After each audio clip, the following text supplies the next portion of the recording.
G'day, welcome one and all to the next edition of Guvs Hero Review videos. We are going to continue in our series looking at the rock band heroes, this time taking a look at the 5-star legendary yellow hero, Zig Zack, the Glamorous Keytar Player. So Zig Zack is available for summons during the Battle of the Bands portal, which rolls around once every 12 weeks. It is on an alternating 4-week rotation with the Mercenary and Zombie event. So it goes Merc, then Battle of the Bands, Zombies, Merc, Battle of the Bands, Zombies, so on and so forth. In the scheme of things, Zig Zack is relatively new. He was added to the game during the first edition of the Battle of the Band or Rock Band event back in August 2022. The family was bolstered in March 23 with 3 additional heroes, and another one just dropped actually yesterday in January 2024 to the portal. But we'll talk about all those guys in other videos. We're going to jump over to my roster and we can take a look at some of his artwork.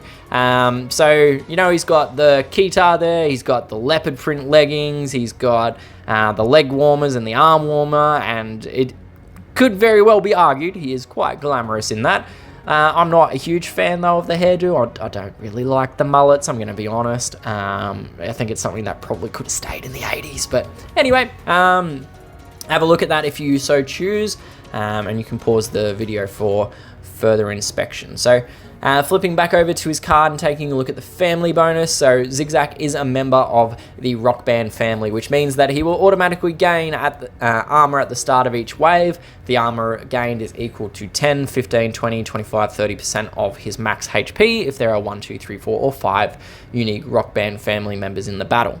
So pretty good. I mean, he's getting every wave and basically a 10% heal, which is pretty awesome.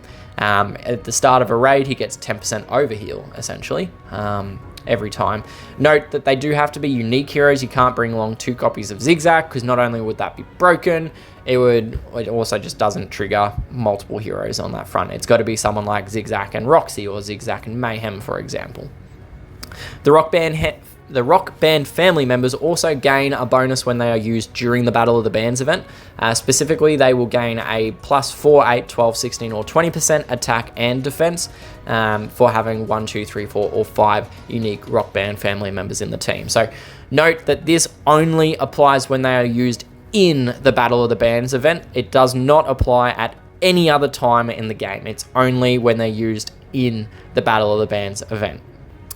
In terms of his personal stats, Ziggy does have 724 attack, 733 defense, and 1430 HP. So overall, this is quite a balanced spread of the stats. It doesn't really skew in any of the 3 directions, so he is pretty well straight down the middle on those. His charge speed is set to 50, which is average, and requires 10 tiles to charge, or 5 ghosted tiles. In order to speed break him, you do have to get him up plus 8 to 58 charge speed, which isn't directly possible using any of the weapons in the game. You've got the plus 6 on the Ragnarok Vantage and the plus 7 on the Triss Vector, neither of which are plus 8. However, you can achieve the speed break if you use one of those weapons, either the plus 6 or the plus 7, combined with his 4% class node at node 20. But that's obviously a lot of emblems to commit to one hero. It's 1,500 emblems, so it might not be practical for most players to put that many emblems on one specific hero. So for me, I haven't done it. But that will depend based on how badly you want to charge break him and what other support class heroes you've got. Speaking of which, Zig Zack is a member of the support class, which does grant him the chance to withstand negative status effects and charge drain effects. It's a fairly decent perk, particularly that chance to withstand charge cutting effects.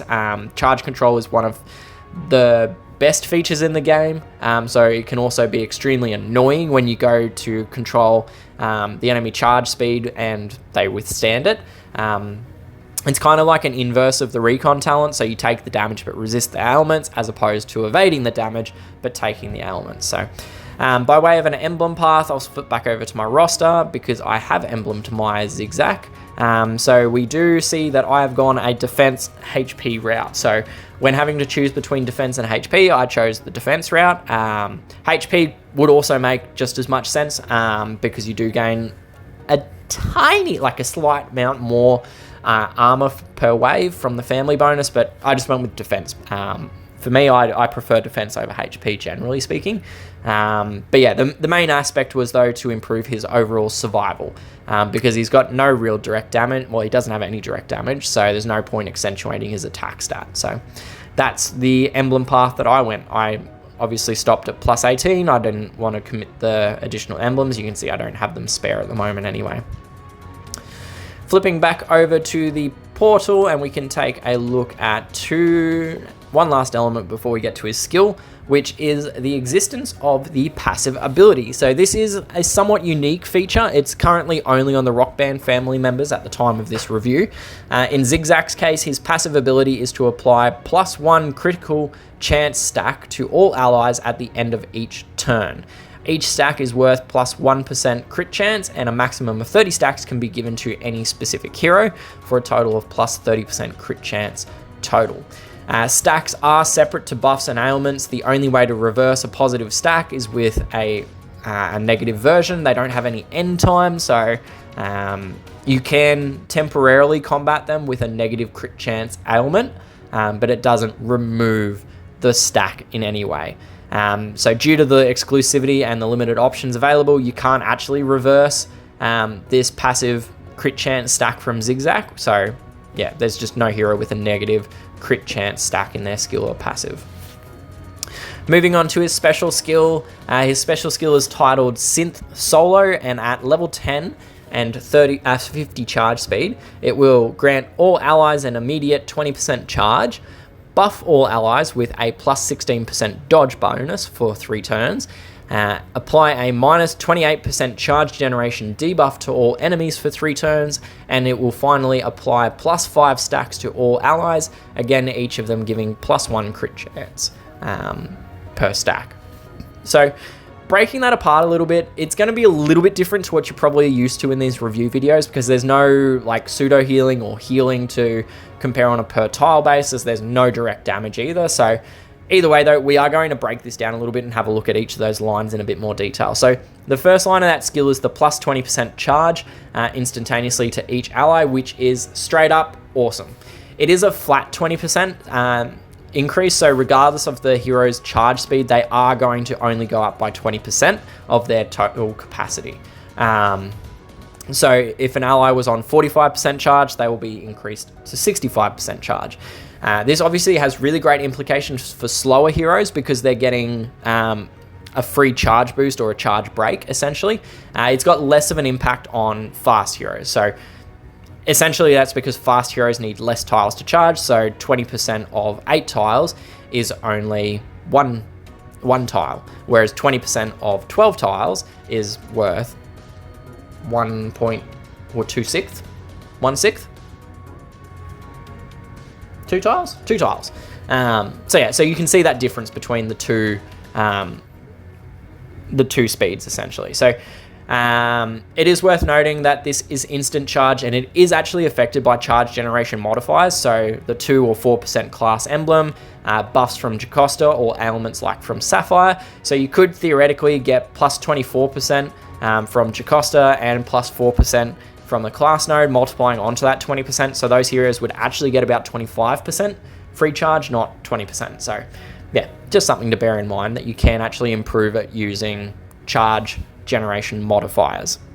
The next line of his skill is a +16% dodge, which is granted to all allies for 3 turns. I probably don't need to say too much about this. Everyone is probably extremely familiar with how annoying dodge can be on defense, or how clutch it can be on an attack team. So it does stack additively with other forms of dodge, so you can actually give Zig Zack +32% dodge when you combine him with the Ragnarok Vantage weapon. So something to bear in mind as well. Next up, we have the charge ailment given to all enemies for -28% charge for 3 turns. It doesn't have quite the same immediate effect as a direct charge cut as done by like Dragon Fist or Lumi, but negative charge generation is still actually very effective. As I said, it doesn't remove an immediate threat of a hero being fully charged, but what it does do is it allows you to have more freedom to sling tiles and set off cascades onto defending heroes. So for me, I find it quite effective to use these kind of abilities when I want to clear out the board and not charge the enemy heroes, simply by reducing how much charge they gain. because charge generation starts off high as it is and then drops with cascades, and then it's being dropped by a further 28%. So you could set off a 15x cascade and the enemy hero gain almost no charge from it, from those later ones. Don't get me wrong, charge cutting is generally more useful. However, if you do have a lot of tiles on the board and want to clear them out in a hurry, charge generation is actually pretty boss.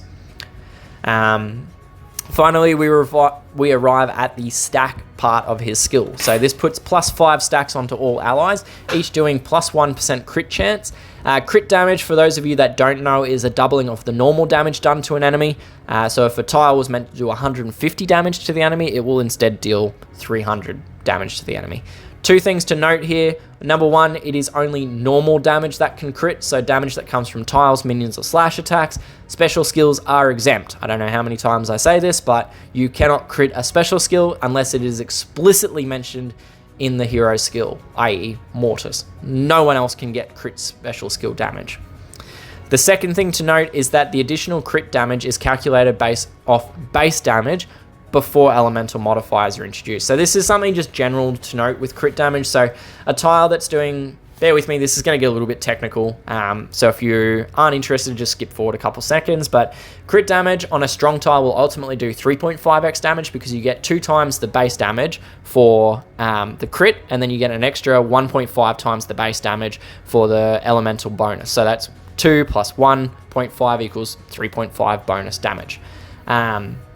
Crit damage on a weak elemental tile will actually only do 2.5 damage, and that's because you get 2 multiplied by the 0.5, so it's 2.5.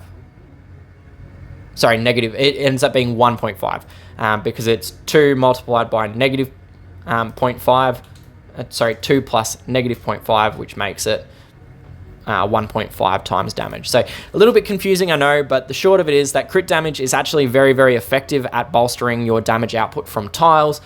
So much so that I personally rank crit damage as one of the top 2 weapon perks you can give an attacking team, with speed as the other one. Accuracy is also up there, but for me it goes speed, crit, accuracy as and then dodge as the 4th one. So as with all of the other rock band stacks, the crit chance from Zig Zack will compound with all other forms of crit damage, such as from weapons, emblems, buffs, from other allies like from Jewel and Min and stuff. So you can get quite a lot of crit chance coming from all of those things compounding. So overall, Zig Zack is a really, really unique hero. He doesn't deal any damage and he doesn't do any healing, which makes him very unique.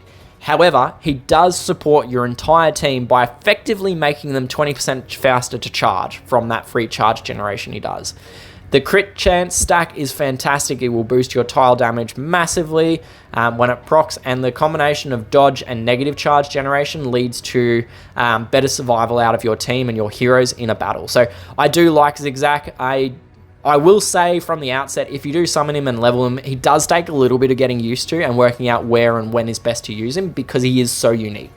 But he is definitely worth speed holsters, in my honest opinion, if you do get a hold of him. So for Zig Zack's grading, I am going to grade him with an A- for war and raid attack situations. I'm going to give him a B+ for war machines on the basis of that crit, the dodge, and the free charge. Events, I'm going to drop him down to a B-. He's neither here nor there on it. For raid and war defense, he's a B+. He's workable as either a tank or a flank. I've used him to fairly decent effect in both of those positions. I think flank is probably better for his spot, but he can work really well as a tank also. In the tournament setting, so for Bloody Battle, I'm going to give him an A- and a B+, so the same as his regular grading. Buff Booster, an A and a B+, so slight improvement. For buff booster, and for charged attack, I'm going to give him an A and an A- because he does that negative charge generation, which combats the charge improvement on enemy heroes. So overall, that comes in as an A- for his overall attack grade and a B+ for his overall defense grade. So a very solid hero. And that really concludes the content that I have for this review of Zig Zack. As always, this is just my personal opinion. I love hearing your thoughts and feedback on these heroes, so please, if you've got something that you want to put out there, jump down into the comments section of this video, drop me a note there. I love reading them, and I always try to respond as much as I possibly can. If you did enjoy the content of this video and found it to be useful, like the video, subscribe to my channel for more videos like this, but most importantly, share the video around, because chances are, if this video was useful for yourself, it's also going to be useful for the other people that you play with as well. So thank you once again for tuning in and joining me for this review of Zig Zack. I do hope I'll see you guys soon in the next video, but until then, good luck with everything, happy gaming, and stay safe. Cheers, bye.